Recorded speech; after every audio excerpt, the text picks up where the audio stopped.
legs and bicep day.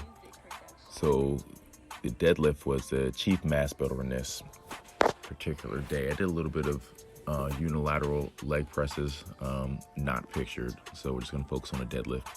This was set at 225. Kind of felt like I could do as many of them as I wanted. And that was a pretty good feeling. 225 is a good solid weight. You can get some really good work done with it.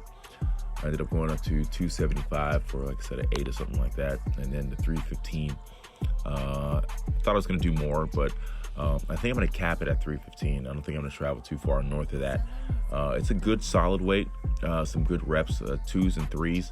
This was a 4, but essentially my legs can deal with it. But shoulder wise and pec wise, it starts to get kind of tight when I start to get into the heavier loads. So it's unnecessary. So like I said, 225, 275 is a good playing weight, where I can move it around and still push the energy exactly where I want it to be. So once I start to get around at 315, it starts to get into the ego lifting territory. So 315 is a good way to keep focusing on developing strength.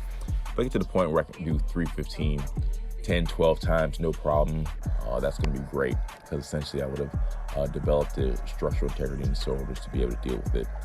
The bicep flow started off with a straight bar curl, so that's a great mass builder. Don't have really too much to say about that. I feel that visually watching it, there's a little bit more sway than I felt as I was going through the movement. So that's a perception thing. I felt I really controlled it and was able to focus on getting a squeeze at the top of the rep. So sometimes when I'm not being mindful of it, I'll just move the weight up towards the end part of its range of motion, but I'm not actively squeezing.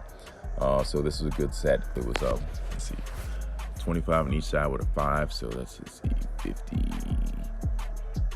60, 95-ish, something like that. Not too good at math. Eyes still locked with the chest. Pulling the energy up through your heels. So your stance is probably the most important part of most lifts. You grab that energy and pull it up. This is a banded hammer curl. So I'll call it a peak curl. So coming from a straight up attachment point, you get that peak action. So mentally I'm thinking raise my elbows slightly. And this one I purposely wanted to put a lot of extra energy into my forearms. So forearms has been something that I'm really focused on developing this probably for the last 6-8 months, working on those and my calves. So really trying to add the additional fine-tuning details to my physique. And so this one was somewhere in the 20 range.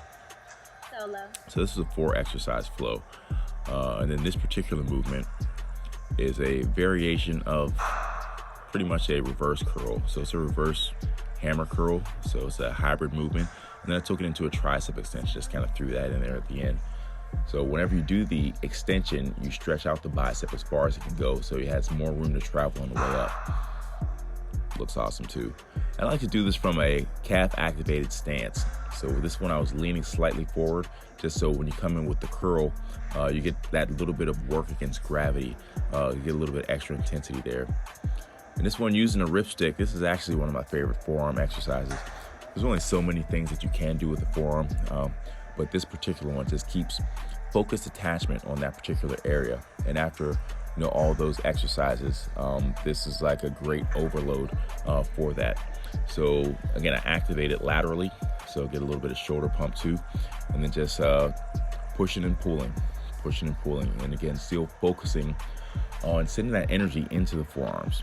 So you can do the movement without actively focusing on that, but whenever you do, you get, again, all the little fibers of fire. And post-workout cardio. I leave the house, set a clock for 10 minutes. Actually, I did post-workout cardio earlier at the gym. This one, forgot something at the grocery store. Went to pick up some broccoli and some protein. Just put one foot in front of the other. That's simple. That's me.